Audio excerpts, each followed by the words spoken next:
Welcome students, we are back with another lesson. In this lesson we'll continue our Bohr-atomic model.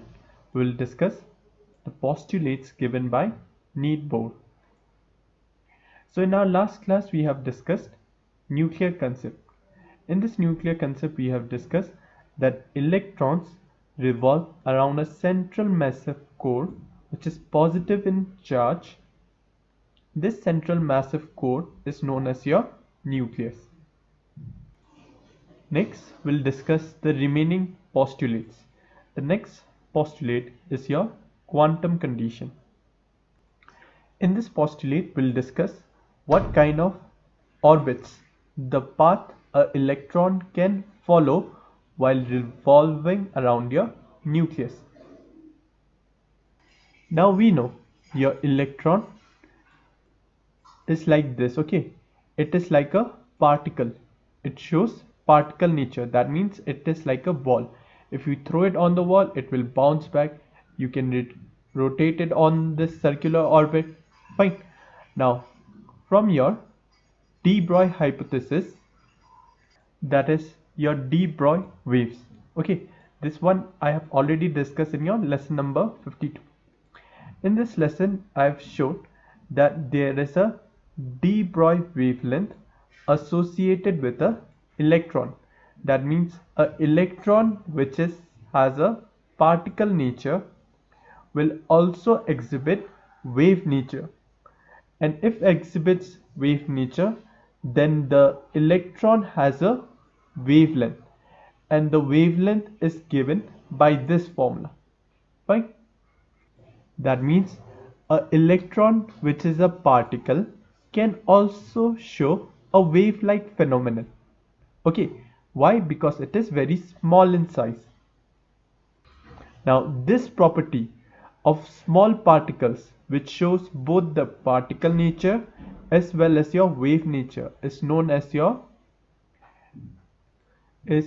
wave particle duality. That means any small particles, very small particles, will exhibit both the particle as well as your wave nature. So you can assume the electron which is revolving around this nucleus. Okay, this electron will rotate like a ball, or you can also assume that this electron can rotate like a wavelength. It can revolve around this nucleus like wave. Why? Because the electrons are very small in nature. So according to Niels Bohr, only those type of orbits will be possible which can contain the wavelength of an electron. So consider one wavelength of an electron. Fine. This is the upper part of the wave, and this one represents the lower part of the wave.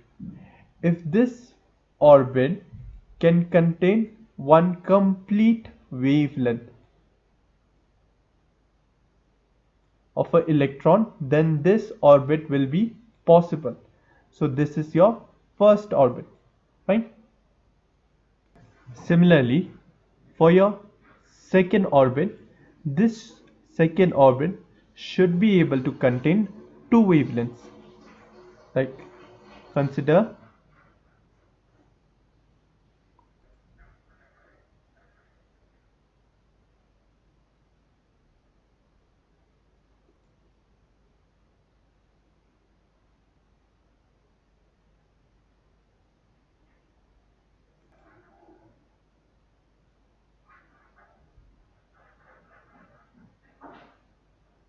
fine.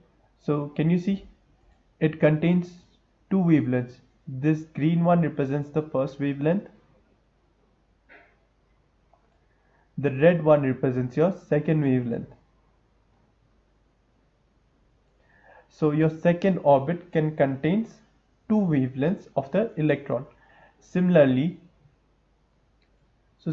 for your third orbit, this one, it should contain one wavelength, two wavelength, 3 wavelength. In this case, look, 1 wavelength, 2 wavelength and 3 wavelength. Fine.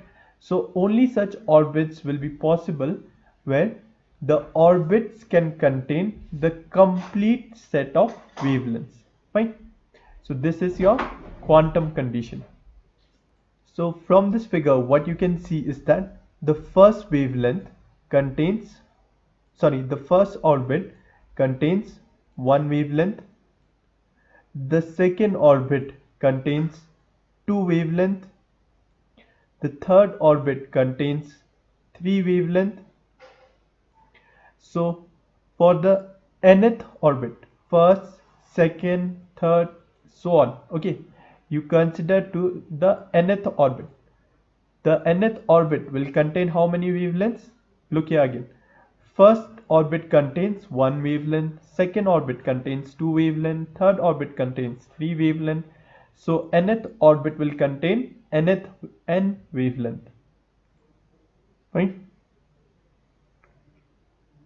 So if this is the circumference of the circle, that means this distance, this circular distance is known as the circumference, which is given as 2 pi r. If this is the circumference of the nth orbit, then the circumference should be equal to the length of the nth wavelength. Can you see?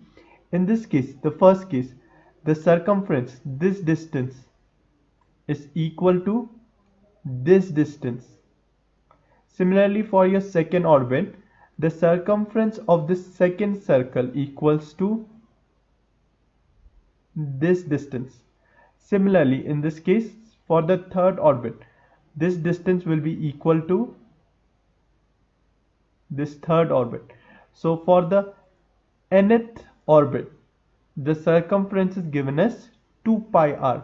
In that case, this circumference should be equal to, and we know your de Broglie wavelength is given as lambda equals to h upon p, where h is your Planck's constant, p is your momentum. So instead of momentum p, I can substitute with its equation. We know momentum, linear momentum equals to mv. So your de Broglie wavelength can be written as lambda equals to mv, h upon mv. So if I substitute this de Broglie wavelength here, I can write 2 pi r equals to n times the wavelength h upon mv. So I get 2 pi r equals to nh upon mv. So from here I can send this mv to this side. So I have mv 2 pi r equals to nh. I can send this 2 pi here in the denominator. Okay, now here this h is a Planck's constant and this 2 pi is also a constant. So I can replace this term by another constant. So I have substituted the constant. So instead of writing nh by 2 pi, I can write nh cut, where h cut means h upon 2 pi. So my mvr equals to nh cut. Now what is this quantity mvr? This quantity is known as your angular momentum. So angular momentum, this is a property of any particle which is in motion. Okay, suppose, so look, in this case, suppose you rotate this body. After some time, what happens? The body rotates itself. And why does it rotate itself? This is because of the property, and this property is known as your angular momentum. So consider this is your body, fine. Okay, if this body lies at the center of this plane, okay, consider this is the plane which is created by this body. Okay, consider this body at the center of plane. Can you see the body is rotating, and it is rotating along this dotted axis, fine. That it is rotated along this dotted axis, and this dotted axis is known as your angular momentum of the body, right? So the closer the body is to this rotating axis, the faster it will move. This represents your angular velocity. This omega represents your angular velocity. Okay. Now if I keep the body somewhere at little farther distance from the center, what do you see? The body rotates slower. If I keep it further away, the body angular velocity decreases. If I keep it further away from the center, from this axis of rotation, from your angular momentum, then this angular velocity decreases further. Fine. Further, it also depends upon the mass of the body. So suppose if I take a